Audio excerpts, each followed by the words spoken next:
आप सभी का स्वागत है हमारे इस YouTube चैनल में।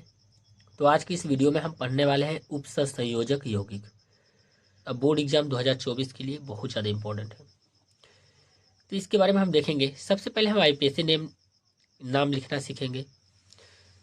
यहाँ से इसको लिखने से पहले हम कुछ पॉइंट्स जान लेंगे जो इसके लिए काफ़ी इम्पोर्टेंट है। यहाँ से पहला पॉइंट देखेंगे, आयनों के नामकरण का क्रम। आयनिक संकुलों में पहले धनायन तत्पश्चात ऋणायन का नाम लिखा जाता है। जो आयन होते हैं उसमें सबसे पहले हम धनायन को लिखते हैं, उसके बाद हम ऋणायन का नाम लिखते हैं। यहाँ से हम दूसरा नंबर देखेंगे, लिगेंडों के नाम। ऋणात्मक लिगेंडों के नाम के अंत में ओ, ये काफ़ी इंपॉर्टेंट है, आपको याद रखना है। ओ आता है, जैसे साइनो, क्लोराइडो। उदासीन तथा धनात्मक लिगेंडों के नाम नहीं बदलते।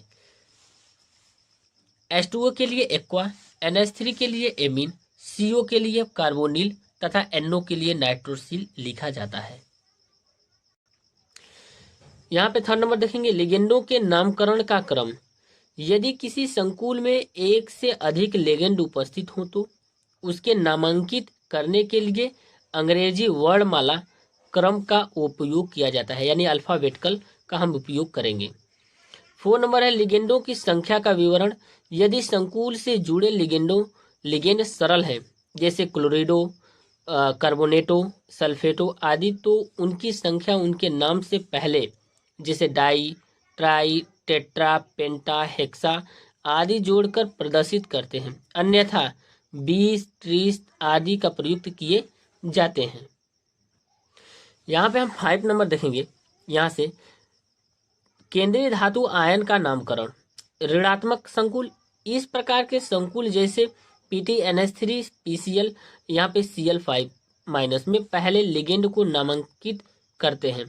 पहले हम क्या करते हैं, लिगेंड को देखते हैं, उसके बाद केंद्रीय परमाणु, फिर केंद्रीय परमाणु को देखते हैं, नामांकित किया जाता है। केंद्रीय धातु आयन के नाम के बाद 8 लगा देते हैं। यदि ऋणात्मक लिगेंड होगा तो हम 8 का प्रयोग करेंगे।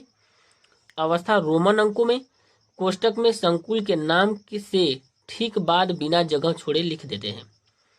दूसरा नंबर हमारा है धानायनिक तथा उदासीन संकुल। ये हमारा धानायनिक तथा उदासीन संकुल है, में भी पहले लिगेंड बाद में केंद्रीय परमाणु का नाम लिखते हैं। लेकिन ऋणात्मक संकुल होगा तो उसमें हम 8 लगा देते हैं। यहाँ से हम सिंपल सा इसका नाम लिखेंगे। अब यहाँ से हम आईपीएससी नाम लिखना सीखेंगे। सबसे पहले इसमें क्या कम करते हैं कि ऑक्सीकरण संख्या निकालते हैं। तो दोस्तों, हमने ऑक्सीकरण संख्या निकालने के लिए बहुत सारे वीडियो बनाए हैं, आप जाकर देख सकते हैं। यहाँ पे हम केवल यहाँ से आईपीएससी नाम लिखना सीखेंगे। इसका ऑक्सीकरण संख्या की बात करें तो इसकी ऑक्सीकरण संख्या 3 आएगा। यहाँ से हम लिख देते हैं 3, ये आएगा। सबसे पहले हम देखेंगे ये लिगेंड कौन सा है, उदासीन लिगेंड है। तो उदासीन लिगेंड में हम क्या करते हैं, जो सेंट्रल मेटल आयन होता है उसका नाम सिंपल सा लिख देते हैं। जैसे हम देखेंगे यहाँ पे लिगेंड क्या है हमारा, H2O, तो 5 लिगेंड है तो 5 के लिए हम लिखेंगे पेंटा, ये सिंपल सा यहाँ से हम रूल फॉलो करेंगे। H2O को एक्वा कहते हैं तो लिखेंगे पेंटा एक्वा, पेंटा एक्वा।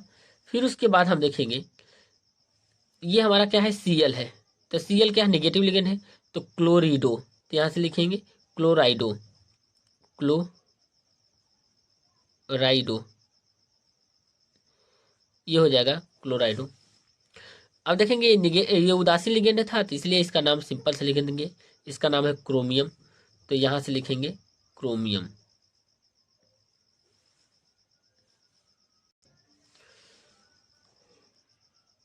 क्रोमियम,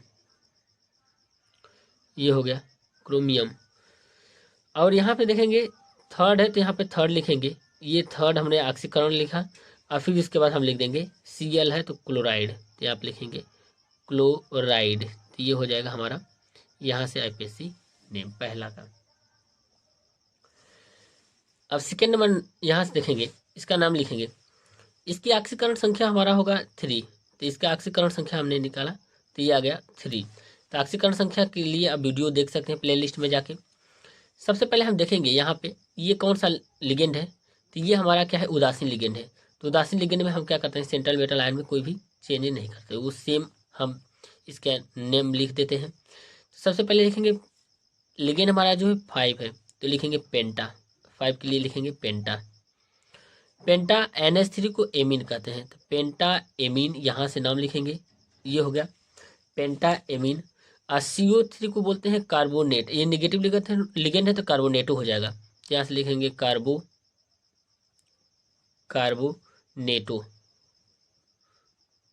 कार्बोनेटो। और फिर उसके बाद देखेंगे CO को कोबाल्ट बोलते हैं, तो यहाँ पे सिंपल सा नाम लिख देंगे कोबाल्ट, तो यहाँ से हो जाएगा कोबाल्ट।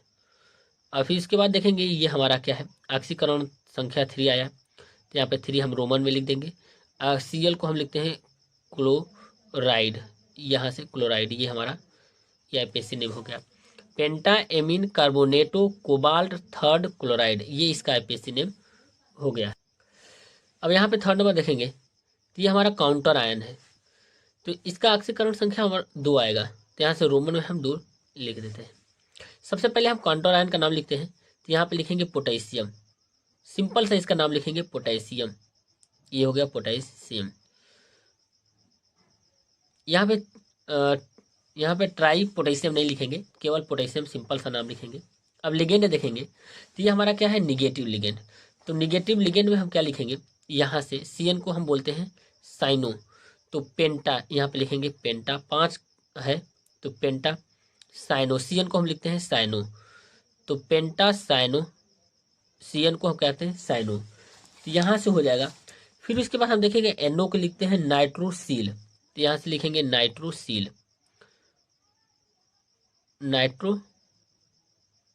ये इसका नाम यहाँ से हो गया। NO को हम नाइट्रोसील लिखते हैं, CN को साइनो लिखते हैं, 5 है तो पेंटा लिखेंगे। अब K को हम लिखेंगे पोटेशियम, नाइट्रोसील। फिर उसके बाद हम देखेंगे Fe को